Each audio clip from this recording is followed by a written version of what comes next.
Donald Trump was up at 12:30 a.m. having a psychotic meltdown. He was making QAnon posts.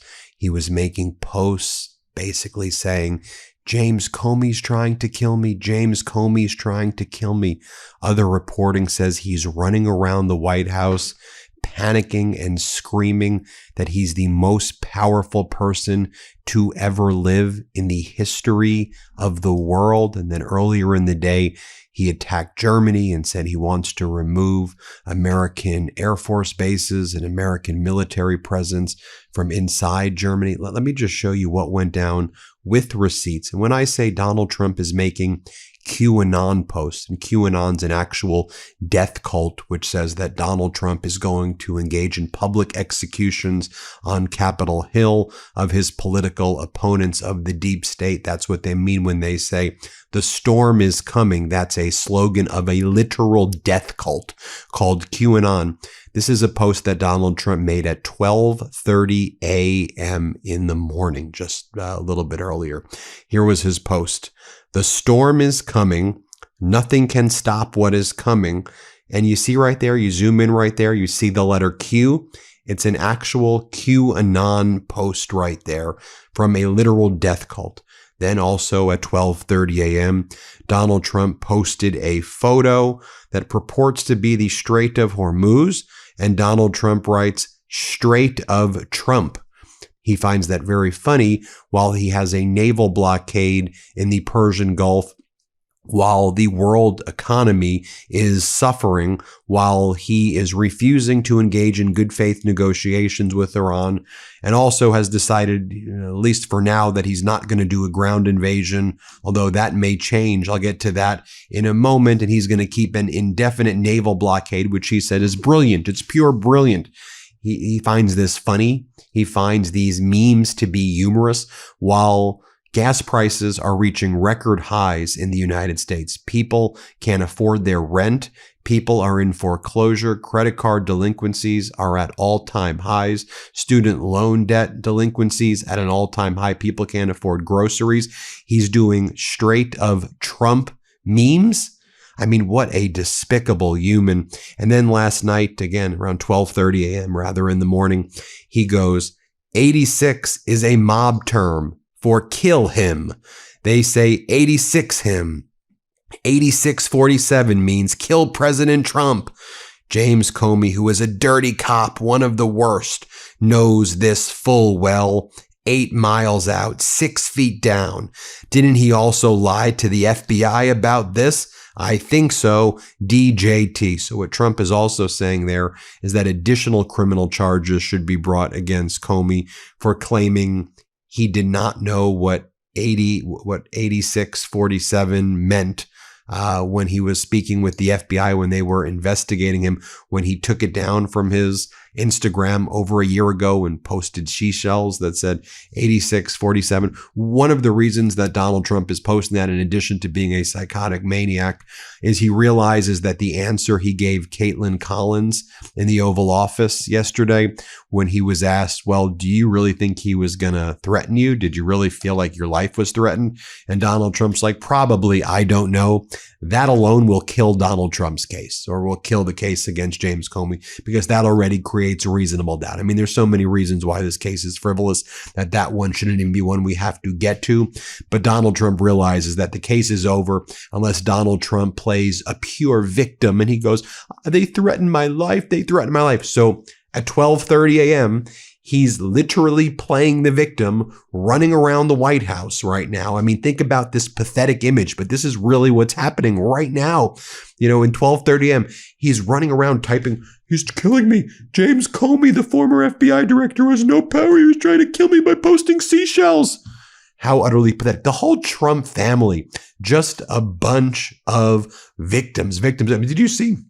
His granddaughter, Kai, went on one of these right-wing podcasts with, like, I don't know if it's Logan Paul or Jake Paul, whatever one of these people are who prop up the Trumps, right?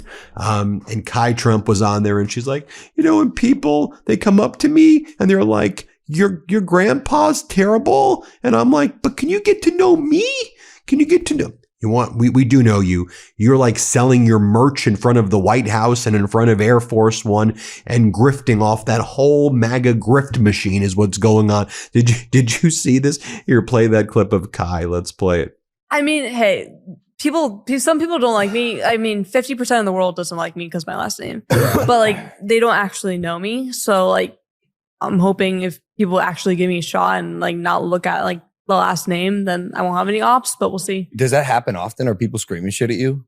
I've had one time I was out in public and someone literally walked up to me to tell me that my grandma sucks. I'm like, well, thank you so much for taking the time out of your day to say that. Like, great. What do you want me to say to that? Like, I was literally like, okay. The whole family. By the way, Don Jr. now apparently is working with Bezos and Amazon to create a new season of The Apprentice. Exactly what we all were looking for, right?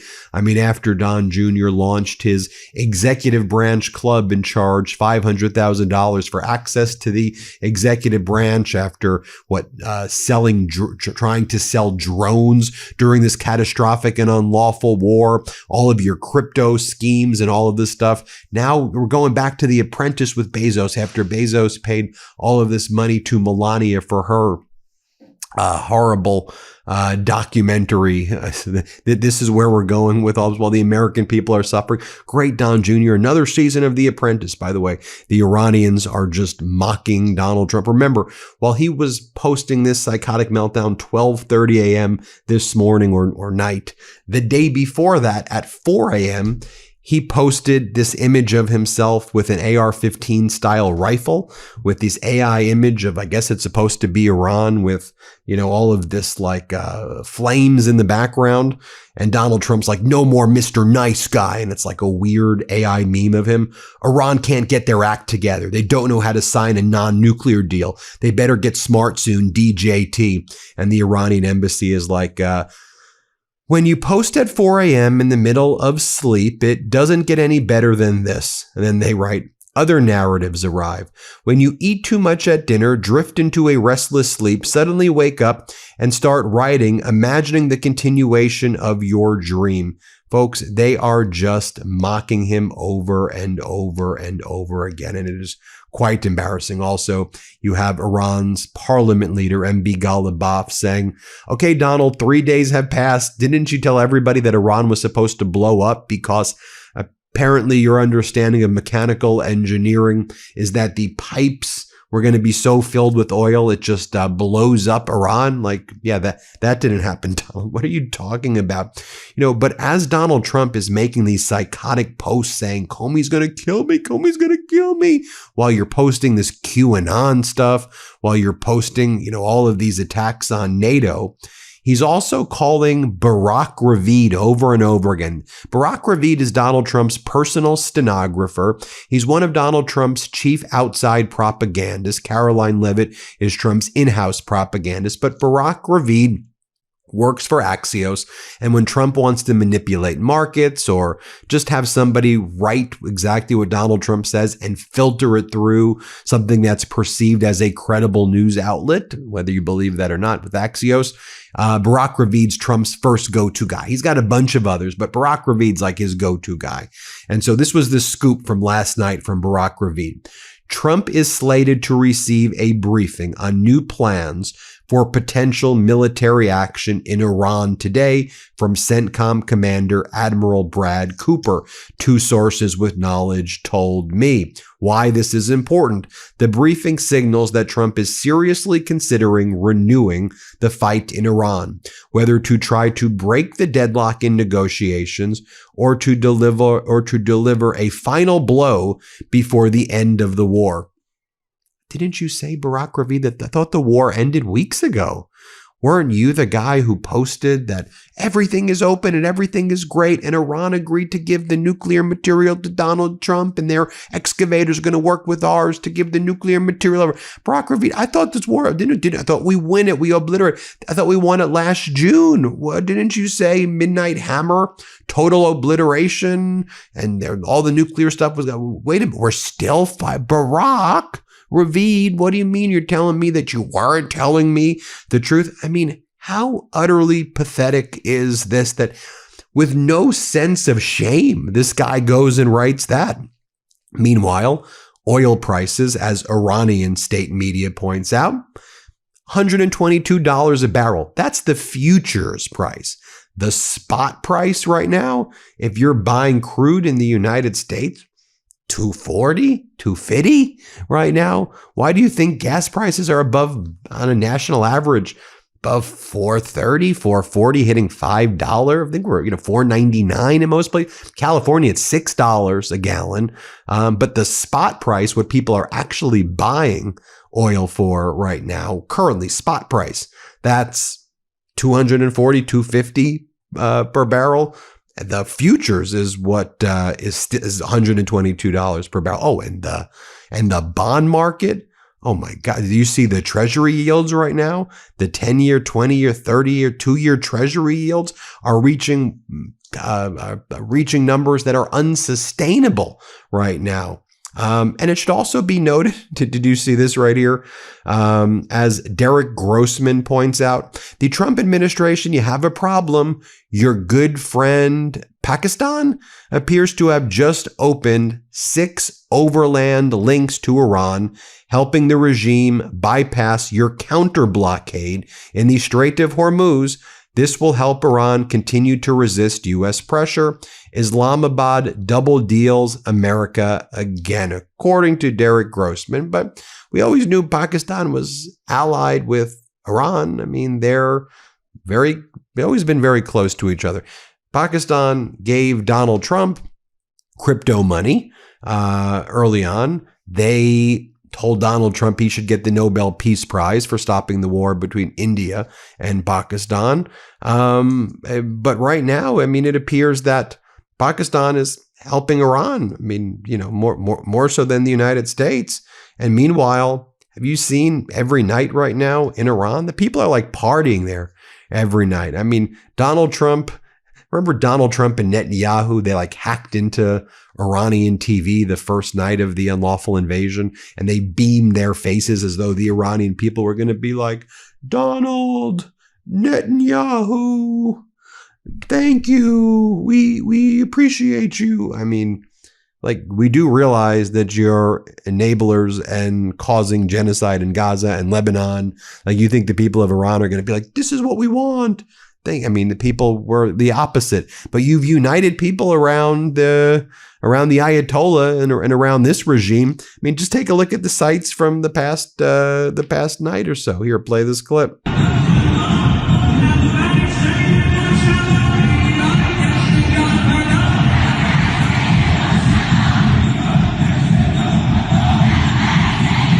Meanwhile, the senior Iranian official Moshe Razeh says, we will not tolerate a naval blockade. If the blockade continues, Iran will respond with force. You have other senior Iranian leaders saying soon we'll reveal a weapon they deeply fear right on their doorstep. Hope it doesn't give them a heart attack. You've got lots of statements like that coming out of Iran also. One of the, where you saw during the Hegseth testimony that the Undersecretary of Defense, when he was asked, how expensive is this war? How much has it cost the United States? Remember his answer? I showed it on the video I did yesterday. $25 billion. Sounds like a lot of money. But that is the lowball estimate, the $25 billion estimate that a top Pentagon official gave to lawmakers on Wednesday for the total cost to date of the Iran war is a lowball figure that does not include the cost of repairing extensive damage suffered by U.S. bases in the region. Probably closer to $100 billion would be my estimate, which is what I always thought it was going to be. But Donald Trump's, I don't want to hear Donald Trump's voice right now. Do you want to hear? I don't want to hear his voice right now. But he was in the Oval Office yesterday. He was like, the blockade is genius. The way we open up the Strait of Hormuz, we blockade the blockade. And then Iran, you cry uncle. As I said in the video yesterday, what are you like? You're giving Iran noogies? You're doing noogies? Cry uncle, cry uncle. Seriously, you think that's a coherent Iran to cry uncle? Iran can figure out ways to deal with the storage of their oil. It's not going to blow up. They can utilize large other kind of ghost vessels that they have. They can try to move it as they may be doing right now, outbound, through Pakistan. They could, they have other ways of controlling the pressure. So that's not really, and I'm not really sure what the genius is here. Iran could drag this out and literally do nothing probably for months and months and months and months, perhaps even longer right now, while this is an unsustainable situation. I mean, Americans are suffering for what? For Donald Trump's ego and Donald Trump's inability to make decisions and this 2-week death loop. Oh, 2 weeks, I'll come back in 2 weeks. I got 2 weeks for you. Give me 2 weeks. Give me 2 weeks. I mean, you have that. And then you had Putin calling Donald Trump yesterday. We talked about this. And Putin and Trump spoke for 90 minutes. How did we learn about Putin and Trump speaking for 90 minutes? Did Donald Trump and his regime announce, hey, I'm speaking with the mortal enemy of the United States who wants America wiped off the map? Did Donald Trump tell us? No. We learned about it from Kirill Dmitriev. We learned about it from TASS, Russian regime media, and Russian media. They had a readout, not the U.S. media. No, Donald Trump didn't give a readout here in the United States. We learned about it from Russia's readout, where they say that Putin warned Donald Trump of catastrophic consequences if there's any further open hostilities like a ground invasion or further bombing of Iran by the United States and Israel. Putin called Trump, warned him of catastrophic consequences, and said, don't you dare do it. We learned about that from TASS, Russian media, and Mars, and Tasnim, and Iranian media. I mean, that's where that was learned. A few other data points I want to talk about as well. Number one, the USS Gerald Ford aircraft carrier now departing from the region, the Middle East, to head back home. Over 300 days deployed, far surpassing the record. Morale at an all-time low. Our courageous members of the Navy not being fed appropriately, literally losing massive amounts of weight because the Trump regime didn't bring enough food, and I guess considers our troops suckers and losers. But folks, don't you worry, because the PGA Tour is going to be playing at Trump's Doral course in Miami today, and Donald Trump installed a gigantic 15-foot golden statue of himself right in the course to greet the golfers. And it's a 15-foot tall statue resembling, it's a gross statue, but like Kim Jong-un has gold statues of him everywhere. This is what the Trump regime does. This is what Donald Trump does. He wants his face on the new U.S. passports, on dollar bills, on the national park card. And while this psychotic individual's running around making QAnon posts and posts of himself with AI AR-15s, really deranged human being. Tell me what you think about all of this, okay? Hit subscribe. Let's get to 7 million subscribers. We'll keep you posted every step of the way. Thanks for watching. Be sure to add the MeidasTouch podcast on Apple Podcasts, Spotify, or wherever you get your podcasts for new updates every single day.